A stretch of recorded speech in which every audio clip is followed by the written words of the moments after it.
अस्सलाम वालेकुम, मैं हूँ आपकी मदनी आपा। अल्लाह पाक आप सबको अपने हिफ्ज़ व अमान में रखे।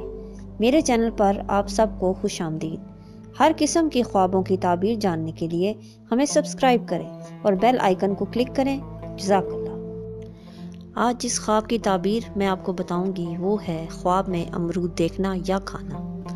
अगर किसी शख्स ने ख्वाब में देखा कि उसने अमरूद खाया है जो सबस और शीरी है, तो दलील है कि माल हलाल पाएगा और नफ़ा पाएगा। और अगर इसने ख्वाब में पीला या जर्द अमरूद खाया है तो ये बीमारी की अलामत है। अगर अमरूद तुर्श और बदमज़ा है तो ये गम की दलील है। और इसी तरह अगर कोई शख्स अमरूद के मौसम में देखे ख्वाब में कि उसने अमरूद खाए हैं जो जायके में लजीज हों, तो ये मुराद पाने की ताबीर है। अल्लाह हम सबको अपने हिफ्ज़ व अमान में रखे, आमीन। हमारे चैनल को लाजमी सब्सक्राइब करें और बेल आइकन पर क्लिक करें।